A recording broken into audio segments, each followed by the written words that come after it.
এই যে আদা লাগে হ্যাঁ মিষ্টি নাই কিছু না মিষ্টি ছিল কেমিস্ট্রি নাই তোরা কম খাস মিষ্টি এটা মিষ্টি হলে বেশি মিষ্টি হলে হয় না বানানি জানো তুমি বেশি মিষ্টি হলে পরে এটা হয় না বেশি মিষ্টি দিয়ে বানাইছে পানি ছিল কোনোদিন বেশি মিষ্টি দিয়ে বানাইছে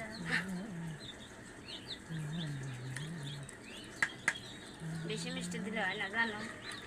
এলে আলু তুই কত দাম দিলে দাম পাওয়া যায় কত লোক দামই দেয় না কুটুম সাথে কথাই কয় না মনে হয় যে কথা করলেই আমার চেহারা লাগবে না আমার বাড়ি যা খাবি না আর আমার বাপেরা বাইরে গাটা মানসিক শেষে চলে যায় সব বয়স তো নাই না হলো পাশে পড়তে হারে কি ডাবা হইলো কি ডাবা হইলো আমার বাপে তুলিল কামরা আমার গাটা যে এমন লোকের সাথে কথা কয়া বাদ দেয়নি আর তো চাষা তো দাদারা কথা কয় না তোমার স্বামী তো কথাই কয় না রাস্তা গেলে জায়গায় বুঝলে কথাই কয় না কথা কয় না কিডা আমার তো দাদা কাউসার কার সাথে করতে না ওইটাই তো করছি কোয়া লাগে কাউসার তো না গলি পারে হ্যাঁ না এটা আরো কথা হ্যাঁ